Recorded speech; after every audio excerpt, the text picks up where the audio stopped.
안녕하세요. 이하이꾼입니다.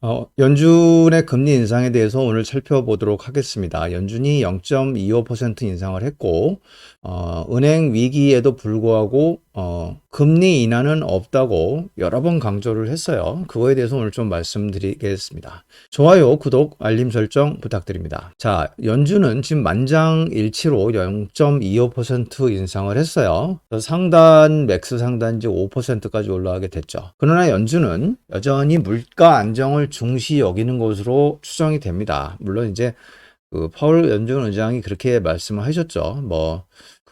은행 시스템 위기가 없었다면 지속적인 금리 인상을 했었을 것이다 라고 말씀을 하시기는 했지만 여전히 물가 안정을 중시하고 있는 것으로 보여요. 연준은 물가 안정과 금융 안정 두 가지의 목표가 다 있는데, 이번 성명서에 보면 물가 안정에 대한 얘기만 있고 금융 안정에 대한 얘기는 별로 없어요. 물가 안정은 계속 지금 서비스, 그다음에 거주비, 이쪽 물가가 떨어지지 않고 있다. 그런 부분에 대해서 계속 언급을 하고 있어요. 그러나 어찌 됐던 간에 이번 은행 위기가 연준의 폭주를 막게 해주는 하나의 원인이 된 것은 사실입니다. 그래서 원래 이제 이번 공황은 인플레이션이 원인이기 때문에, 그리고 연준이 이렇게 급작스럽게 역대급으로 금리를 급등시킨 이유도 다 인플레이션 때문이기 때문에, 인플레이션이 중요하긴 하지만 지금 갑자기 지난주부터 터진 SVB 같은 은행 위기로 인해서 게임 체인저가 된 것 같아요. 인플레이션 종국이 갑자기 은행 위기 게임 체인저로 바뀐 것으로 보인다. 그러나 여전히 연준은 물가 안정을 중시 여기기 때문에 0.25% 인상을 단행했어요. 이런 것들을 어디서 또 볼 수가 있냐면, 지금 22도 지난주에 빅 스텝으로 인상을 했고, 그다음에 UBS로 하여금 CS를 인수하게 해서 지금 굉장히 CS 사태로 스위스 금융 당국이 곤욕을 치르고 있는데, 이번 주에 스위스도 빅 스텝을 했어요. 사실은 은행 위기가 인플레이션을 상쇄할 만큼 강력하게 위험한 상황은 아니다라는 걸 간접적으로 알 수가 있는 거죠. 오히려 지금은 위험한 것은 인플레이션이다라고 보는 것 같아요. 이 연준은 지금 점도표상으로 볼 때 5.25% 상단 5.25%까지 점도표상에서 올해 최고 금리로 보고 있어요. 이 말은 앞으로 금리 인상을 한 번 정도 더 할 수도 있다, 안 할 수도 있는 거고요.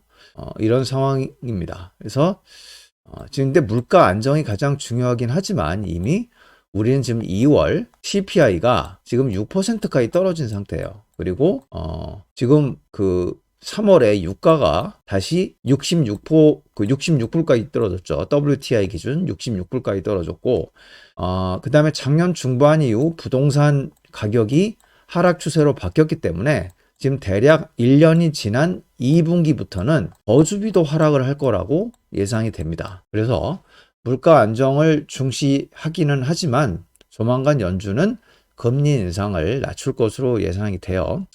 그런 걸 보면, 어디서 보면 알 수 있냐면, 이런 문구가 있었어요. 2월에 ongoing increase in the target ranges will be appropriate 라고 얘기를 했으니까 ongoing increase라는 말이 있었는데, ongoing이라는 것은 그러니까 지속적인 금리 인상을 계속 할 것이다 라는 의미였어요. 근데 이거를 갑자기 없애고 3월에 뭐라고 나왔냐면, some additional policy firming may be appropriate in order 라고 이제 표현을 했어요.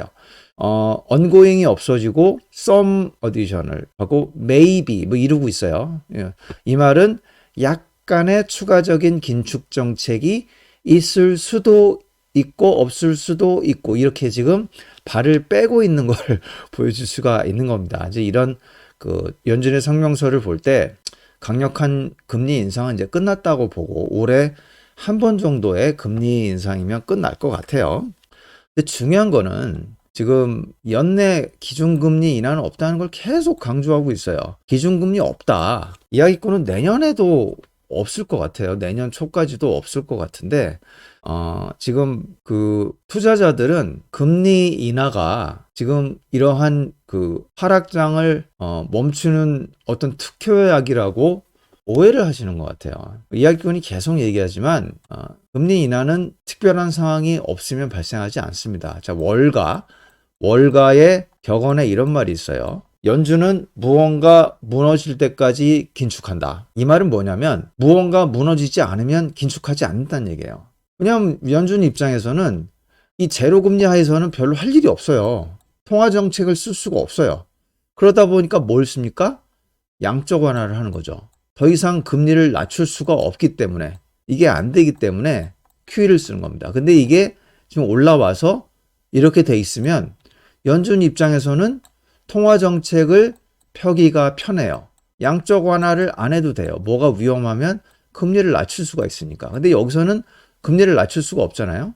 여기는 금리를 낮출 수가 있어요. 그래서 연준 입장에서는 무언가 특별한 일이 없다면 그냥 계속 이렇게 가길 원하는 거예요. 근데 이제 제가 볼 때는 한 2년 정도 지나면 뭔가 문제가 발생을 할 거고 그때 하락을 할 거라요. 그때 금리 인하를 할 거고 이때는 다음 공황이에요. 다음 공황. 상승 추세를 지속하는 게 아니고. 그래서 제가 볼 때 여기가 2023년, 여기가 2024년 정도 되고 여기 어딘가에서 다음 공황이 생길 때 금리 인하를 할 거다. 이게 바로 이 말하고 같죠.